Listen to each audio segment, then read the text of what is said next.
बातें करते हम खेतों की और उसके रखवाली की, बाग बगीचा फल फूलों और फसलों की हरियाली की। हम बीजों की बातें करते उत्तम जल संसाधन की, हम तकनीकी बातें करते फसलों के उत्पादन की।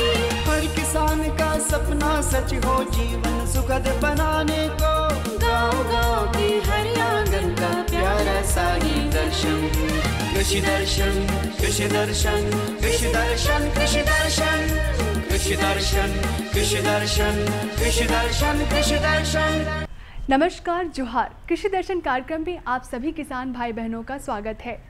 हमारे किसान भाई मिट्टी से जुड़े होते हैं, मिट्टी से सोना उपजाते हैं और अपनी मेहनत से संसार का पेट भरते हैं और मौसम का बदलता मिजाज देखकर अपने कार्य में जुट जाते हैं। इसीलिए हम अपने किसान भाइयों की हर वो मदद करते हैं जिससे उनकी खेती किसानी बेहतर हो सके, आसान हो सके। तो चलिए कार्यक्रम की शुरुआत करते हैं। सबसे पहले देख लेते हैं कृषि समाचार में क्या है खास। नमस्कार, कृषि समाचार में आपका स्वागत है। मैं हूं गोपाल कृष्णा। आइए देखते हैं आज कृषि समाचार में क्या है खास। समेकित कृषि प्रणाली के विकास के लिए चलाई जाती है योजना। बहुत सारे संभावित रोगों से रक्षा करता है बीजोपचार। फूलों की बेहतर कटाई करता है रोज सिकेटियर। राज्य के कृषि निदेशालय द्वारा चलाई जा रही एक योजना है NMSA योजना। इस योजना के अंतर्गत समेकित कृषि प्रणाली को बढ़ावा देने के लिए कार्य किए जाते हैं। इस योजना के द्वारा ऐसे किसान जो समेकित कृषि अपनाने के योग्य हैं उनका चयन कर उन्हें समेकित कृषि प्रणाली के लाभों के विषय में जानकारी दी जाती है। साथ ही प्रशिक्षित कर आवश्यक कृषि उत्पादनों के लिए सहयोग भी किया जाता है। फसलों में बीज जनित रोगों और साथ ही कई प्रकार के मिट्टी जनित रोगों के लगने की संभावना रहती है। इन समस्याओं से बचने के लिए फसल लगाने से पूर्व बीजों को कैप्टान इत्यादि दवाओं द्वारा उपचारित कर लेना बेहतर होता है। बीजों को उपचारित कर बुआई करने से बहुत ही संभावित रोगों से होने वाले नुकसान से बचा जा सकता है। वर्तमान समय जो किसान भाई परवल की फसल लगाना चाहते हैं वे बेहतर उत्पादन के लिए उन्नत प्रभेदों का चयन करें। परवल की स्वर्ण अलौकिक और स्वर्ण रेखा नामक प्रभेद अच्छा उत्पादन देने में सक्षम है। गेहूं की फसल में वर्तमान समय में दीमक कीट लगने की संभावना रहती है। कृषि विशेषज्ञों की राय है कि क्लोरोफारिफोस दवा का प्रयोग लाभकारी होता है। साथ ही यदि कीटों का प्रकोप कम हो तो जैविक दवाओं का इस्तेमाल भी कृषक कर सकते हैं। इससे फसल की गुणवत्ता बरकरार रहती है और हमारी सेहत पर कोई बुरा प्रभाव नहीं पड़ता। विशेष परिस्थिति में कृषि विशेषज्ञों की सलाह अवश्य लेना चाहिए।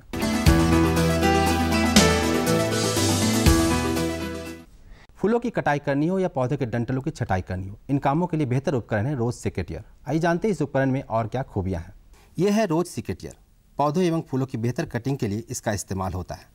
इस उपकरण में तेज एवं एक जंग रोधी ब्लेड लगा होता है जो फूलों एवं पौधों के डंठलों को आसानी से काटता है। सबसे खास बात इस उपकरण की यह है कि पौधे के काटे गए हिस्से उसी में फंसे रहते हैं जिसे आप उचित स्थान पर फेंक सकते हैं। और अब एक नजर राज्य के कुछ प्रमुख शहरों के मौसम के मिजाज पर। आज राज्य के कुछ प्रमुख शहरों के तापमान इस प्रकार दर्ज किए गए। रांची अधिकतम 24 डिग्री सेल्सियस और न्यूनतम 11 डिग्री सेल्सियस। देवघर अधिकतम 25 डिग्री सेल्सियस और न्यूनतम 12 डिग्री सेल्सियस। जमशेदपुर अधिकतम 28 डिग्री सेल्सियस, न्यूनतम 12 डिग्री सेल्सियस। मेदिनीनगर अधिकतम 26 डिग्री सेल्सियस और न्यूनतम 11 डिग्री सेल्सियस। धनबाद अधिकतम 27 डिग्री सेल्सियस, न्यूनतम 12 डिग्री सेल्सियस। कृषि समाचार में आज इतना ही। कोरोना का खतरा अभी तक टला नहीं है, इसलिए किसान भाइयों से निवेदन है कोरोना गाइडलाइन का सख्ती से पालन करें, मास्क लगाएं, भीड़ भाड़ से बचें, संक्रमण से बचते हुए कृषि कार्य करें और टीका अवश्य लगवाएं। अगले अंक में फिर मुलाकात होगी कुछ ताज़ा तरीन खबरों के साथ। तब तक के लिए दीजिए इजाजत। नमस्कार, जोहार। तो कृषि समाचार में आपने देखा तकनीक के बारे में, उपकरण के बारे में, साथ ही मौसम का हाल भी जाना और कृषि से संबंधित कुछ नई बातें भी आपको जानने को मिली। अब समय हो चला है एक छोटे से विराम का। विराम के बाद हम जल्द आते हैं। अन्नदाता किसानों की खुशहाली और उनकी आय में बढ़ोतरी के लिए भारत सरकार लगातार प्रयासरत है।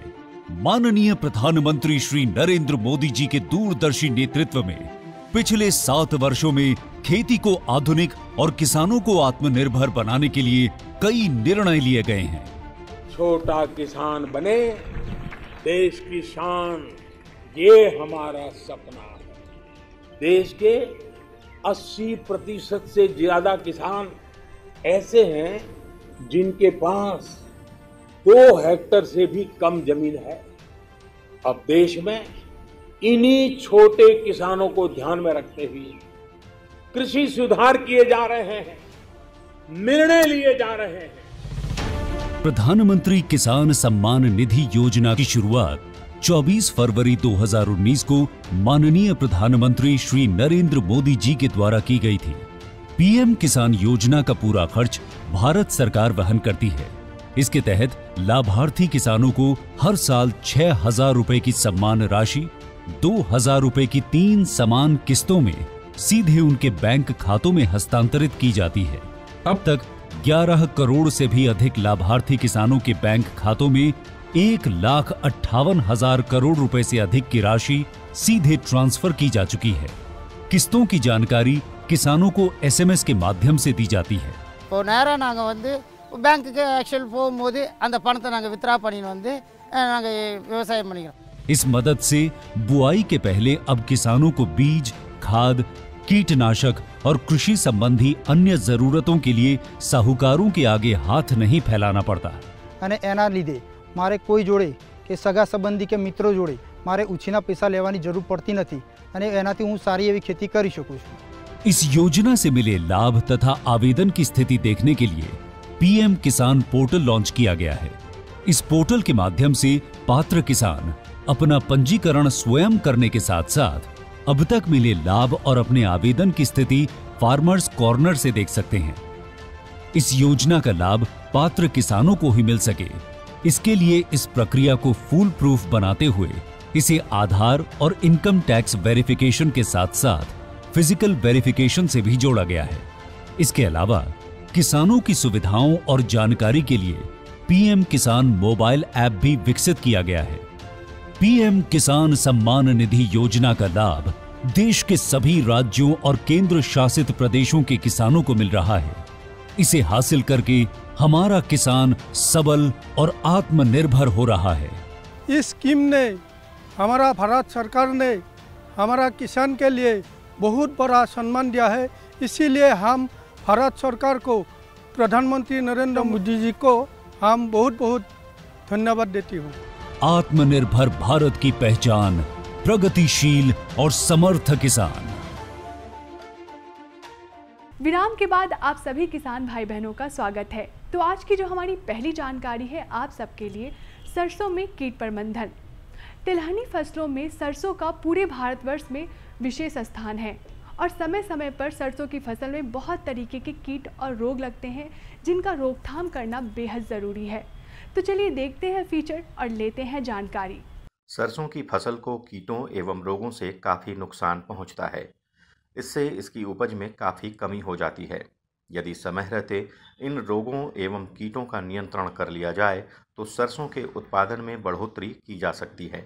चेपा या माहू, आरा मक्खी, चितकबरा कीट, leaf miner, Bihar hair caterpillar आदि सरसों में लगने वाले कीट हैं।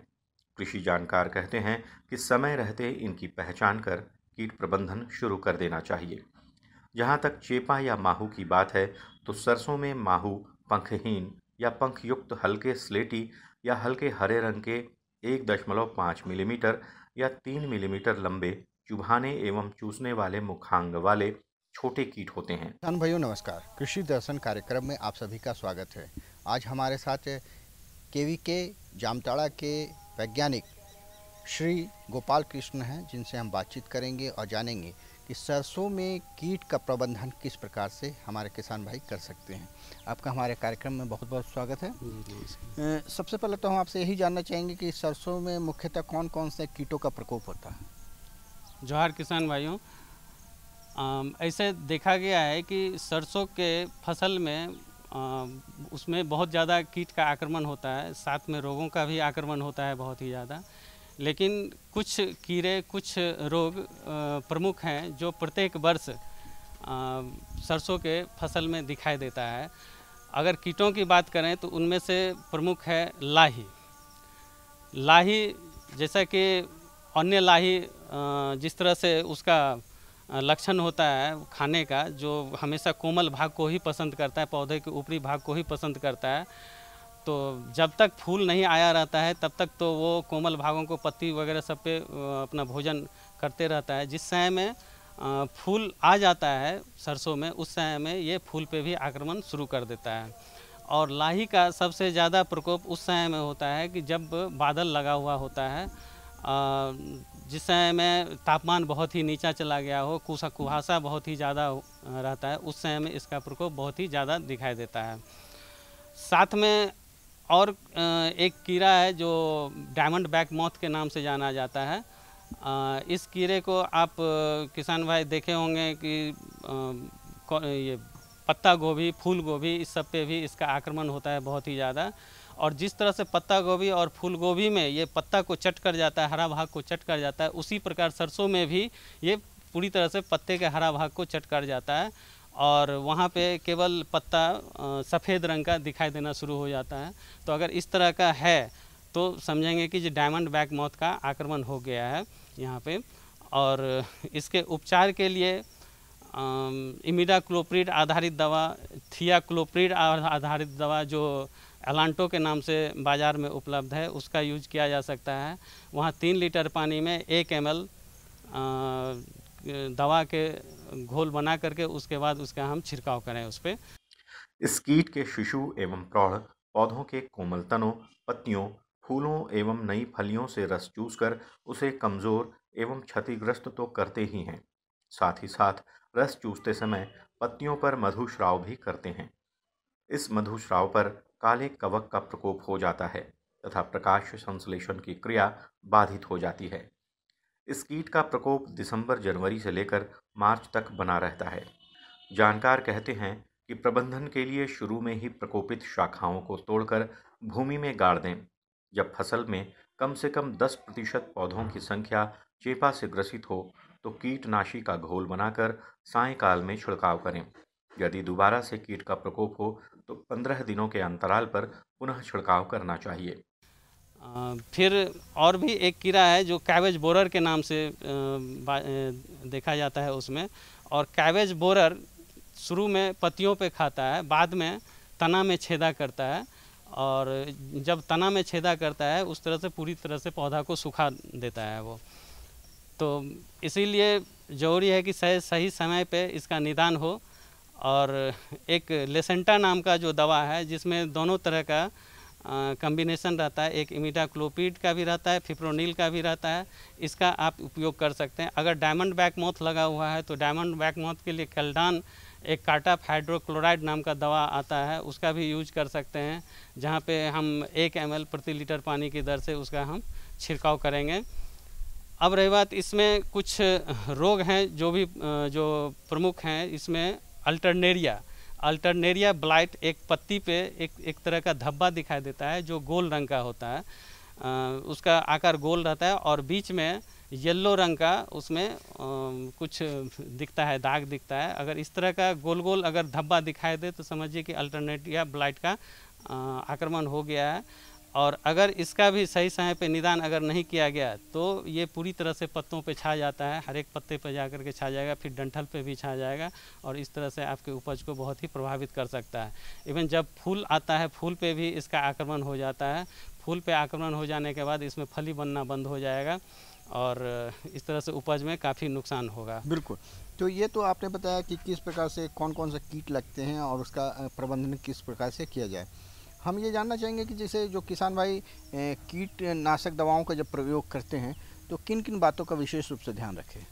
इसमें तो सबसे पहला जो है, हम पानी का सही यूज करें। जैसे प्रति डिसमिल कम से कम 2 लीटर पानी हम यूज अवश्य करें। और जब हम छिड़काव करते हैं उस समय में ध्यान रहे कि जो पूरी तरह से पौधे को भिगोना चाहिए, तब जा कर के इस दवा का असर अच्छा से दिखाई दे सकता है। और जब आप छिड़काव करते हैं तो उस समय में समय का भी ध्यान रखा जाता है कि ज़्यादातर कोशिश करें कि शाम के समय में बेहतर होता है कि सेकेंड हाफ में अगर आप उसका छिड़काव करें तो ये बेहतर होता है। बिल्कुल। और जहाँ तक रोगों की बात है तो कौन कौन से रोग सरसों के पौधों को प्रभावित करते हैं? जैसे कि हम अभी बताए थे कि एक अल्टरनेरिया नाम का रोग आता है जो पत्तों पे आता है, वो तो आपने जिक्र किया। हाँ, इसके अलावा भी कोई रोग? इसके अलावा एक और रोग है जैसे मिल्ड्यू आता है, एक डॉनी मिल्ड्यू नाम का बीमारी आता है। तो डॉनी मिल्ड्यू का पहचानने का ये है कि पत्ती के ऊपर में पीला रंग लिए हुए रहता है और ठीक उसी के नीचे निचले साइड से पत्ती के निचले भाग में अगर देखेंगे तो वहाँ रुई के तरह जमा हुआ कुछ दिखाई देता है। अगर इस तरह का है तो समझेंगे कि ये डॉनी मिल्ड्यू का आक्रमण हो गया है। वहीं सरसों में लगने वाले आरा मक्खी का धड़ नारंगी रंग का होता है। इसका सिर व पैर काले होते हैं। सुंडियों का रंग गहरा होता है, जिसकी ऊपरी भाग पर काले धब्बों की 3 कतारें होती हैं। इस कीड़े की सुंडियाँ फसल को उगते ही पत्तों को काट काट कर खा जाती हैं। प्रबंधन के लिए गर्मियों में गहरी जुताई करें व सिंचाई करने पर भी इसका प्रकोप कम हो जाता है। इस कीट की रोकथाम के लिए कीटनाशी का पानी में घोलकर प्रति हेक्टेयर में छिड़काव करें। आवश्यकता पड़ने पर दोबारा छिड़काव किया जा सकता है। अगर हम नीम आधारित दवा शुरू से ही अगर यूज करते हैं, जैसे हर एक जगह गांव में उपलब्ध रहता है, नीम का बीज उपलब्ध रहता है। जब जिस समय में नीम का बीज उपलब्ध रहता है, अगर किसान भाई उसको एक जगह कलेक्ट करके रख लें और जब भी आप कोई खेती करते हैं उस समय में आप नीम का 40 ग्राम प्रति लीटर पानी की दर से अगर घोल बना, नीम को पहले हम कूच लेंगे अच्छी तरह से और उसके बाद हमारा जितना पानी चाहिए, ज़मीन के अनुसार जितना पानी चाहिए होता है, जैसे कि हम बताएं कि 1 डिसमिल में 2 लीटर पानी, तो अगर 10 डिसमिल खेत है तो 20 लीटर पानी लगा और 20 लीटर पानी में जैसे कि हम बताया कि जो 40 ग्राम प्रति लीटर के दर से हमें नीम बीज लेना है, उसी अनुसार कैलकुलेट कर लेंगे और उसके बाद रात में ही उसको फूलने के लिए उस पानी में उस नीम के बीज को दे देंगे कूच के, या पीस लेंगे या नहीं तो कूच लेंगे, उसके बाद उस पानी में भीगने के लिए दे देंगे और सुबह फिर उसको हाथ से मसल करके कपड़ा से छान कर उसका हम छिड़काव करें। अगर शुरू से ही इसका हम 10 दिन 15 दिन के अंतराल पे इसका छिड़काव करते हैं तो हम बहुत सारा कीड़ा से इसका बचाव कर सकते हैं, फसल का हम बचाव कर सकते बिल्कुल। हैं। एक चीज़ और आपने बहुत ही अच्छी जानकारी दी कि इस तरह से रासायनिक दवाओं से भी बचा जा सकता है। हाँ बिल्कुल, रासायनिक दवा से बचा जा सकता है। और दूसरी बात यह है कि जब हम इस तरह का प्रयोग करते रहते हैं, नीम आधारित दवा का हम अगर उपयोग करते रहते हैं तो ऑलरेडी जो वातावरण में कीड़ों के लिए जो ऑलरेडी बहुत सारा पैरासाइट है, प्रीडेटर कीड़ा सब है, उस सब का भी जनसंख्या एक बनेगा और जब उसका जनसंख्या बन जाएगा तो ऐसे ही कीड़ों का जो हानिकारक कीट हैं उसका जनसंख्या कम हो जाएगा। तो जो भी हमारे किसान भाई बहन हैं जो सरसों की खेती करते हैं उनके लिए जानकारी काफ़ी अच्छी होगी, वो इस जानकारी से काफ़ी लाभान्वित भी होंगे। तो चलिए कार्यक्रम में बढ़ते हैं आगे और आपको देते हैं अपनी दूसरी जानकारी। तो किसान भाइयों, आज की हमारी दूसरी जानकारी है अजोला उत्पादन एवं उससे होने वाले लाभ। अजोला एक जैव उर्वरक है और एक तरफ जहां इससे धान की खेती की उपज बढ़ती है, वहीं दूसरी तरफ मछलियों और पशुओं के लिए चारे में भी काम आती है। पशुओं के लिए पौष्टिक आहार भी है।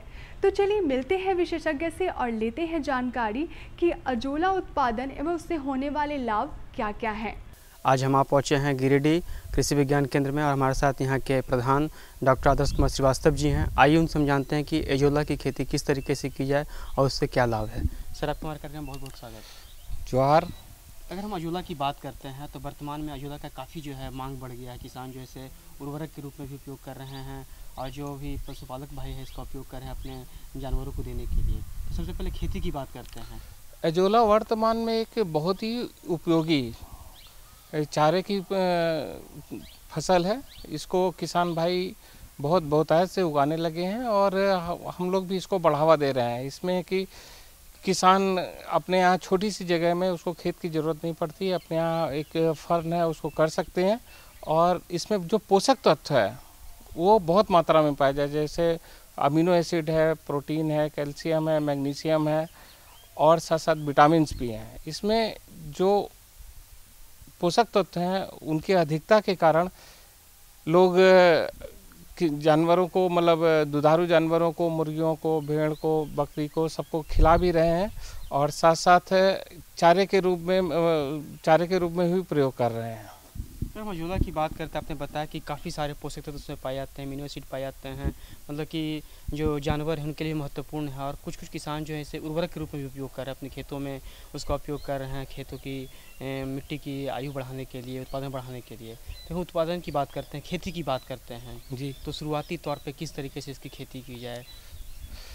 किसान भाइयों, इसके लिए ये मतलब ज़रूरी है कि एक हम या तो क्यारी बना लें गहरा, या फिर हम करीब 2 फीट का एक गड्ढा बना लें।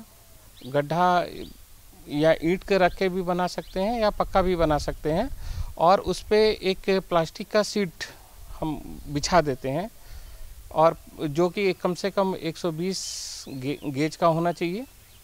और इसके बाद हम उसमें कम से कम 10 से 15 सेंटीमीटर या 30 सेंटीमीटर पानी भर देते हैं। पानी भरने के बाद उसमें 10 से 15 किलो उपजाऊ मिट्टी डाल देते हैं।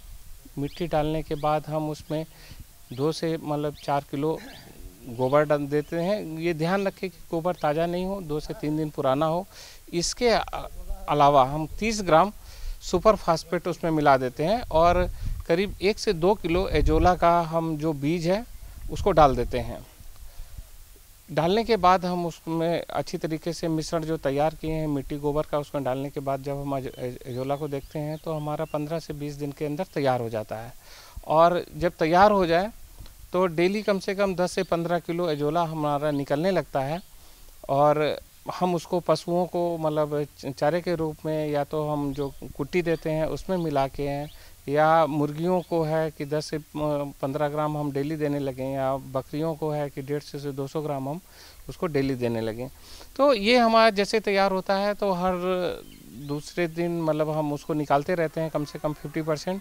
और ध्यान देने योग्य बात है कि हर महीने अगर हम चाहते हैं कि इसका उत्पादन बहुत अच्छी तरीके से हो, लगातार चलता रहे, तो हर 3 महीने में तो उसका पानी बदल देते हैं, और हर महीने कम से कम मिट्टी डाल देते हैं उसमें, साथ साथ 10-15 किलो गोबर और 30 से 35 ग्राम हम उसमें सुपर फास्फेट का मिश्रण मिला देते हैं, जिससे कि हमारा उत्पादन लगातार चलता रहता है।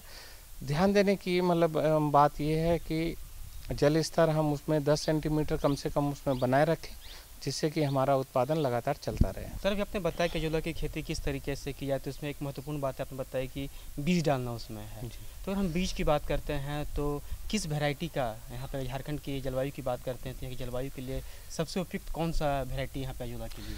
किसान भाइयों, एक ये जलीय फर्न है जो कि बहुत सी तालाबों में देखा होगा, हरे रंग का होगा, लेकिन जो एजोला की जो झारखंड में प्रजाति है उसको एजोला पिन्नाटा बोलते हैं, जो बहुतायत से रूप में प्रयोग किया जाता है। साथ साथ जब इसका उत्पादन होने लगे और देख रहे हैं कि हम बहुतायत से हैं, तो जो हम धान की रोपाई करते हैं उसमें भी हम इसको अगर डाल देंगे तो हमको जो सेकेंड डोज होती है यूरिया की वो हमको देनी नहीं पड़ती है। तो इसको हम खाद के रूप में भी प्रयोग कर सकते हैं और हमारा उत्पादन धान का बढ़ सकता है। तो हम ये कह सकते हैं कि ये एक अच्छा उर्वरक भी है, और जो पशुपालन के जो है पशुपालक भाई हैं, इसे कि जो एक अच्छे आहार के रूप में अपने पशु को दे सकते हैं। तो दोनों रूप में ये पशुपालन किसान भाई इसका उपयोग कर सकते हैं। जी हाँ, ये एक आहार, पशुओं के आहार के रूप में तो है ही, साथ साथ इसको उर्वरक के रूप में भी हम इसको आसानी से खेतों में प्रयोग कर सकते हैं। जिससे क्या होता है कि अगर हम मुर्गी में दे रहे हैं तो हमारा अंडा उत्पादन बढ़ जाता है, अगर हम बकरियों में दे रहे हैं तो करीब 20 से 25% हमारा मांस उत्पादन बढ़ जाता है, अगर हम दुधारू पशुओं को दे रहे हैं तो कम से कम 25% तक हमारा मिल्क का जो प्रोडक्शन है वो भी बढ़ जाता है। डॉक्टर साहब, आपने उर्वरक की बात कही, तो धान के अलावा अगर हम गेहूं की बात करते हैं या सब्जी की बात करते हैं तो इन फसलों में क्या अजोला का उपयोग किया सकता है? धान में तो हम अगर ऐसे ही अजोला को हरे रूप में हम उसको छिड़क देंगे तो उसमें बढ़वार हो जाती है। लेकिन अगर हम सब्जी में प्रयोग कर रहे हैं तो जैसे हम उसको वर्मी कंपोस्ट में मिला दें तो हमारा सड़ जाएगा, और इसके बाद हम उसको सब्जी वाले फसलों में हम उसको दे सकते हैं। किसान भाइयों, अजोला एक बहुत सी सस्ता और सुलभ पशुओं का आहार है। इसमें क्या कहते, इसमें मतलब वो लुसर्न और रिजिका मतलब उससे ज़्यादा प्रोटीन पाई जाती है। साथ साथ इसमें करीब 20 से 30% वसा है, 10 से 15% प्रोटीन है और 50 से 70% खनिज है तथा 10 से 15% तक रेशा अधिक पाया जाता है। तो ये जो हरी घास हम देते हैं उससे ज़्यादा लाभदायक है। तो मेरी सलाह ये है कि ज़्यादा से ज़्यादा उत्पादन करें। और इसमें ये भी नहीं है कि हमको बहुत जगह मतलब ज़मीन की ज़रूरत पड़ती है, खेत की ज़रूरत पड़ती है। कहीं भी अपनी बाड़ी में लेके ईंट बिछा के और उस पर प्लास्टिक डाल के अजोला का उत्पादन कर सकते हैं।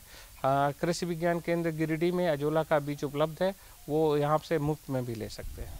तो किसान भाइयों, आज की हमारी दोनों जानकारियाँ आपको कैसी लगी? आशा करते हैं आज की हमारी दोनों जानकारियाँ आपको काफ़ी अच्छी लगी होंगी। अगर आपके पास भी कोई जानकारी है हमें देने के लिए तो आप हमें संपर्क कर सकते हैं। हमारा पता है कृषि दर्शन कृषि प्रकोष्ठ द्वारा केंद्र निदेशक दूरदर्शन केंद्र रातू रोड रांची। हमारा पिन संख्या है 834001। और हाँ, एक और बहुत ही ज़रूरी बात, अभी कोरोना काल का समय चल रहा है, इसीलिए आप इस बात का ध्यान रखें, 2 गज की दूरी, मास्क है ज़रूरी। अब इसी के साथ हमें दीजिए इजाज़त। नमस्कार। हम बीजों की बातें करते उत्तम जल संसाधन की, हम तकनीकी बातें करते फसलों के उत्पादन की। हर किसान का सपना सच हो जीवन सुखद बनाने को, गाँव-गाँव की हर आंगन का प्यारा सा ही दर्शन। कृषि दर्शन कृषि दर्शन कृषि दर्शन कृषि दर्शन कृषि दर्शन कृषि दर्शन कृषि दर्शन कृषि दर्शन।